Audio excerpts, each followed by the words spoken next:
Welcome, Aquarius, to your May 2016 Taroscope reading with me. Guys, we are using the Rider-Waite and we are going to be doing an intrinsic, quite in-depth reading. I've called it going back to the basics, but it's absolutely the dead opposite of that. Each card represents roughly a day and a half journey time within the month. There is a lenience that you need to sort of allow for. Maybe it rolls either side of a week or so it might roll into April for a week or into June for a week. But let's go on with dealing these out and see what arrives for you guys for May 2016. I'll explain it as we go through it, but that basically is your first card of the month, and this line up here is your first week of the month. This next lot is the second week.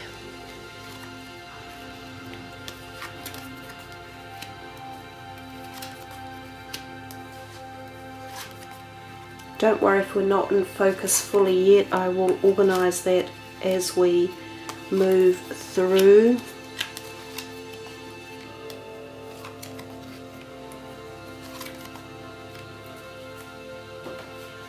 Let's have a look. Let me tidy up these a little bit to make them a bit more in alignment. Okay, and I'll just move my camera a little bit. Guys, let's see what we've got here. I see a lot of greyish blue, which is what I'm thinking is the contemplative energies for the month, or more about thinking. Of course, because you guys are the air signs, you are this intellectual, energetic vibration anyhow, so you often spend a lot of time thinking and in your mindscape. So this month seems to recognise that or gel with that a little bit. You have 1, 2, 3 major arcana cards. You have 3 aces, 1, 2, 3. They're all about new beginnings, new opportunities.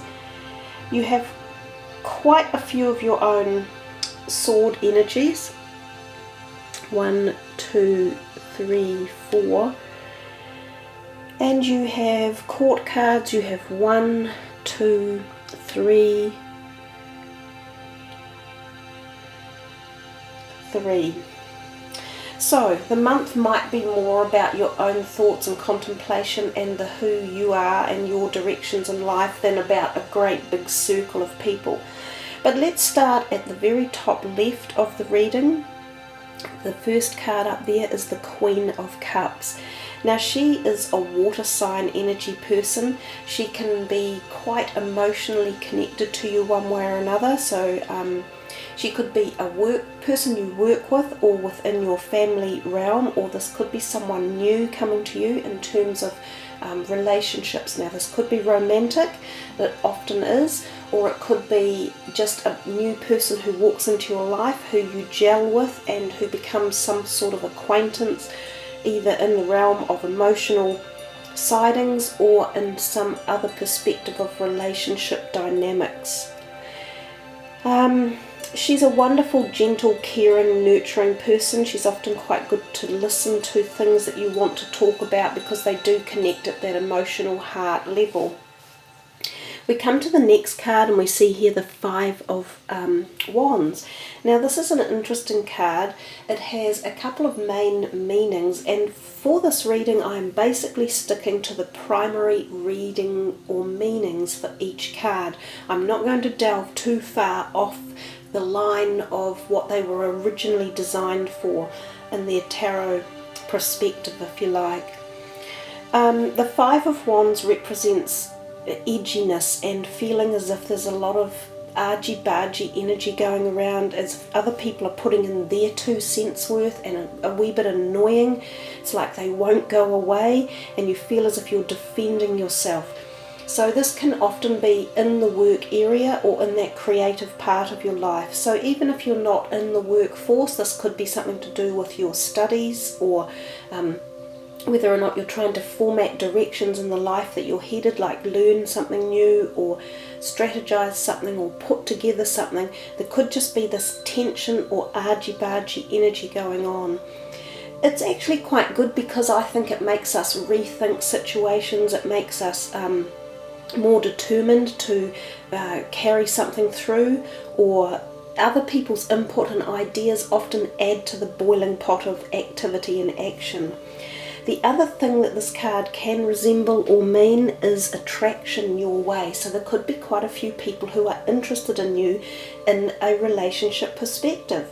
So for any of you out there looking for new suitors or partners in any term, this could be active at this point of time. And of course we've seen that with this Queen of Cups next door. So I think you start the month with relationships coming and going, or bubbling away, or some sort of interest and action there. Now we see this Knight of Swords, and he's charging on in here as if to add to the tumultuous energy going on. He is an air sign person, very much like yourself, and this could be yourself energized in this manner. It kind of would insinuate that you're prepared to fight back for whatever it is you're standing up there for. Remember that when we use our words, we can choose how to use them and use the appropriate ones for a better outcome. If we go charging headlong into situations, sometimes without due course of thinking about how we could be better handling it, sometimes things can go to crack and ruin really quickly and not turn out more positive or prosperous. So when this card is around, just think of your actions and think of how you could positively use that energy and harness it to create a great outcome as opposed to an average outcome. The other thing he can symbolize, because he is a court card, the Knight can literally be someone coming into your life. This could be another air sign person, a little bit younger, and he could come in and just kind of scintillate everything up. So it's like, blah, I'm having a good time, come and join me, we're having a party, let's get together, let's nut some things out, let's talk about how to change the world. And oftentimes when they're that little bit younger, they do have this wild tenacity about how amazing life could be or how many changes can take place. But listen to them, because they can spur on ideas and thoughts and energies, they can crank you up. But oftentimes this Knight of Swords will just as quickly disappear into the blue sky as well. So enjoy his company while he's around, listen to what he has to say, and see if you can learn something from it. And as I say, it could very well be yourself acting in this way. We come here to the last week, or the last card in the week of that first week, and it's the Four of Pentacles.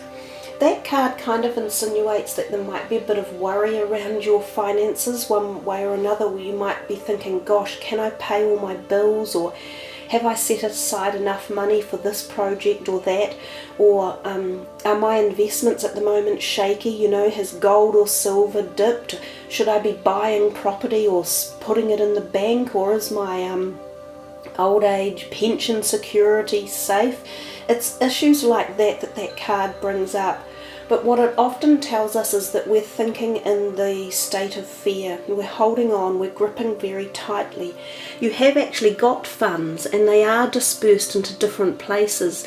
So instead of being fearful and fretful about that, open yourself up a little bit more and go and check and see that the things are in place and that they are being managed well. If they're not, shift them.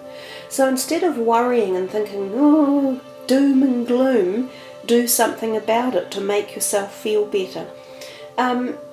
Watch your spending and budget well. But often when this card is here, it actually can be a sign of money coming your way a little bit unexpected, sometimes through a small gain of sorts, or like a windfall that you didn't actually anticipate arriving. So look out for that. And interestingly, as we move into the next card for the week, for the month, we have the Knight of Pentacles, and right under him we have an Ace of Pentacles. So career and money seems to come into play just around about here. And because he is a court card, he could again be a person walking into your life, and he could be a younger earth sign person. He's holding out his hand with that coin in it. It's often about careers or finances or money one way or another. It's a yellow happy disposition card, but it could involve some form of communication or thinking when this card turns up. Sometimes it's even considered the card of opportunity for new propensity for new jobs or careers, or thinking of new businesses or establishing or setting them up. And I see he is looking here straight into this Lovers card, almost as if he is holding this opportunity over to these lovers. Now, the Lovers card, being a major arcana, indicates to us that the universe will be taking its own control in the situation when this card is around, so it's a much more in-depth energy that is coming your way. Traditionally, there are three major meanings for the Lovers card. The first one is that there could be a really new romance coming on the scene, and it could be with an earth sign person, and it may be a very special romance, a soulmate type energy. There is even talk with this card of twin flame, because we see the flames here on the side of this, which is a sort of a philosophical or a religiously structured theme in the card, especially with the angel above and the sun. So this can be a very intense, very special relationship that might be being embarked upon. There is another indicator that it is sometimes the choice of three are involved in this card, so it can sometimes turn up when there is an affair or a hidden relationship that is going on, so that three people are involved and that you have to make a choice. So the card can be about making choices and decisions. The third alternative for the card is that it can be the very beginnings of a new business partnership, and the partnership can be blessed and be very strong and profitable and do very well. So one of those three options is likely to be the scenario that is going on when the Lovers card turns up, and for each of you it will probably be a little bit different, but in your own mind you'll be able to think about which one is filling the energy more correctly for yourself. And we come here to the Ace of Swords, and interesting that it's right next to the Lovers, because the Ace of Swords is about new beginnings, but often it has a little bit of acrimonious energy to it. So sometimes it's the card that designates a divorce of all things, and because it's like this sword is held up here and he's got these wreaths hanging off him, sort of a wee bit dishevelled with a crown on the top, and it's sort of as if to say, stick that, I've won, I've beaten you, and I feel triumphant. But there's often, as I say, a little bit of acrimonious energy behind it, as if there has been not a war to get to this win, but a little bit of unpleasant energy that takes you on to the successes that you will now be heading in. So yes, it's a positive card, but again it reminds me of this one and this one. Deal with your dealings with compassion and fairness for all parties, and you move ahead again with much more success and less karmic dealings on, later down the track. Interesting that those two are together. Some of you literally may see the falling away of a relationship in your life and the making of a new one. We come here, and again he's sitting right under here, so there is a duplicity of messages in your cards going on. This Two of Pentacles often tells us money's coming and going. It's in and out the door a little bit. Balance your money and make sure you are budgeting in the right way. So these internal fears that you had up here, even though we come to this great prosperity of the Knight of Pentacles over there on the left, we're back again here with finances rolling a little bit. Some of you may be thinking of spending big, like buying a big ticket item, or maybe going on a big overseas trip, or renovating a house, or buying a business. It would say that you should check everything properly and make sure that the deals are secure, that the information you've got is correct pertaining to any of these things that you are looking at. But remember, these cards are only for roughly a day and a bit in time, so even though we're talking a month's reading, these energetic cards are quite quick, the turnover's quite quick. So the major arcana cards can establish themselves for a little bit longer time than the minor ones. We come down here to the Ace of Pentacles, and suddenly you're back again with this positivity. This left-hand side of your reading exudes more positivity for your finances than this top right-hand side. But I'm assuming that we're moving into more positivity with money as the month goes on. The Ace of Pentacles, again, a new offer of finances, stability, strength, perhaps again this money coming in from somewhere. Again, if you're applying for jobs or looking for new career options or doors opening, this is a time when this may happen. Think of promotions within your own work as well. So that type of thing. Even if you're gambling or wanting to place a few bets or something, this is often a time when this might show dividends and reap rewards. It's also an offer that's coming, so it may not establish itself firmly yet, but you may see the beginnings of it, and you may be working through the next time frame, trying to get CVs ready or applicants or referrals, referees for jobs and things like that. But it's a good omen. We come to the moon, and I see it sits beneath the Lovers, so it's two major arcana cards on top of one another. And the moon is again about hidden agendas and sometimes hidden things that go on at night behind closed doors that not everyone knows about. So, and we see here this possibly a water sign person, so involved with it. So whether or not there is something about relationships that are being a bit hidden or kept under the cover of something, that's a possibility. The moon often also talks to us about our feminine side, our female bodily cycles, especially for women. It also talks about psychic intuitiveness and connection to the psychic realm and being very aware of that type of energy around you. So dream phases may be really powerful and potent. It links itself into the eclipses we had back in March, so there's some of that energy rolling through for now as well, coming and going. It's like the tides ebbing and flowing. And some tides are more powerful than others. So something is pulling on you at the moment. It's like you're being pulled a little bit both ways and not necessarily sure which direction. You do need to make some decisions here in the month. The other thing that this can be is, you think of synchronistic events and timings and listen to the universe and see if you can pick up the messages that are coming your way and use your gut instinct to tell you what is right and what is wrong. Don't do any dealings or sign anything big when this moon card is around, because there can be corrupt people or people that are dealing not with your best interests at heart. We come here and we see the 10 of Cups as a really happy, gregarious sign of families, harmony, children involved here.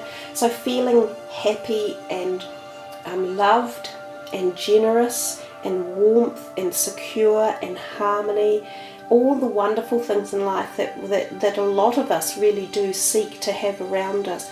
It is the card of happy homes and feeling that connectedness with another human being and being able to share all your wonders and your manifestations, be they physical, emotional or spiritual, all at that special level. So that's a really lovely card here. This week is actually quite a good week, quite a powerful week. Just this one underhand energy that you need to sort of keep your eye out for and make sure that you're not blind to any hidden activities going on. The Ace of Wands here, another wonderful card. The aces are, these two are connected, so this one here is about creative beginnings, and again this can be career related. That's the other thing with this card, it's not necessarily a divorce, but sometimes it's the parting of a way in even a business, so it can be legal documentation is involved with it one way or another. So businesses can separate or split aside or come asunder at these times, making way for new pathways forward, of which this card, the Ace of Wands, represents this fertility of the mind and creative ideas and brand new beginnings, and it's growing and sprouting. Wonderful to get so many aces in your reading, because it tells us this is a time where you have this opportunity to make changes in your life, positive changes, if you really throw yourself into it and use all of your abilities, you know, not just your logical mind, but that broader side of you, that expanse that Aquarians can grasp, that whole universal energy that you can get answers to all sorts of weird stuff from, and let yourself explore it without boundaries. We come down here to this last week, and we see at the very beginning you've got these two cards, and they're sort of a little bit murky looking. So that we've got the 8 of Swords and the 10 of Swords. This one here feels as though you feel a bit self-trapped into your own turmoil or inner turmoil. So anxiety is a big one for this card. Fear and a little bit of depression, and both of these cards kind of exude the same type of energy. They probably go quite well with the moon, because the moon can create these feelings with us, because the moon is quite often unknown energies. You know, we're not quite sure about our emotional energies, and the moon can resurge them up. With the 8 of Swords, we see that if she was to actually take the blindfold off, she has a clear pathway and she can actually walk forward. So this is about you taking the time out to slow down and not panic, remove fear from your decision making or your thoughts, and be logical, which you're completely capable of doing, and figure out that there is a way through whatever is annoying you or frustrating you or making you anxious at this point in time. Especially look after your energetic needs, your emotions, and get plenty of sleep and rest, eat the right foods, enjoy some time outdoors with nature, relax, read a book, do some Reiki, get some chakra balancing, have a massage. Any of those things will help relieve the tensions that you can feel when these cards turn up. The 10 of Swords, again, it feels as though you are really just knocked on the floor. Some of you may even find that you have something like a flu or something that flattens you a little bit. This can be emotional or physical. I often think that the back can be aligned in this one, that some of you need back or hip or leg therapy or massage, or go to an osteopath or a chiropractor. This can also mean the finishing of relationships again, so you have a little bit of this going on in this reading. Know that there is light coming, because there's this wonderful light emerging in the background. When one door shuts, another one always opens. There is no future in the past, so we always are moving on. Sometimes it is hard, and there are emotional pains that we feel when relationships pass through the door or eke away, but they're for the better. We grow, we learn, we get up from this, and we go into the next scenario. And funnily enough, the card right next to this is so perfect and so beautiful that you must get up off your feet quite quickly and feel this sated joy and happiness. And look, so much synchronicity going on in your reading as well. You've got this 10 here and this 9, that they resemble the same energies of happiness and success and fulfillment and heart happiness and love and cherishment. And he feels very confident that this success has come his way and that he is in a good place. This card here, the 10 of Swords, can sometimes mean that an older person that you know one way or another may be coming to a time when their life is going to pass over, and it may not be necessarily soon, but it could be the beginning of respite care for someone. So keep an eye out for that one as well. But this is a beautiful card, this 9 of Cups, and it's really amplified by the 10 of Cups there as well. So that all these energies here imbuing themselves together. We come to your last card for the month of May, a major arcana which is going to move you into June. We see here the Hanged Man. It would make me think quite often of an Aquarian because he has this illumination around his head. He is very much a spiritual person thinking about his life and where he is going and what he is doing. When this card turns up, it often means things have come to a little bit of a standstill. Now this can be in any area, so projects, career, your health, relationships, anything. It's as if the universe says, whoa, hold up buddy, we've got some re-strategizing to do. We need to rethink the directions. And so life can slow down at this point in time and give you the time to sit there and think about, what do you really want? Are you doing the right things? Are you addressing them in the right way? Have you got the right people surrounding you in your life? Have you made firm decisions for moving forward? Is your belief system what you want it to be, or are you making changes about that as well? Because it is actually quite a spiritual card. Quite a neat way to end the month, I think. I love contemplation because I believe it's what transposes us to what we become. And without that spiritual or soulful contemplation, we would just literally be more like robots rushing through life without actually addressing the finer aspects or perspectives, or seeing the beauty and feeling the highs and the lows. If you can't feel the highs and the lows, you would never know what either of them were. So you would never feel great joy or great sorrow, and each of them are the opposites of one another. So to feel one, you must at some point feel the other. Otherwise you wouldn't feel any. But there you are, Aquarians, a contemplative reading for you. Quite a lot of stuff going on, and some of it may be a little bit hidden or kept quiet, or stuff that you alone are thinking about. So thank you for tuning in and listening, subbing and liking. I really enjoyed doing the readings for you. It's a great privilege. So wishing you all the best for May. Ka kite noa, much aroha, namaste.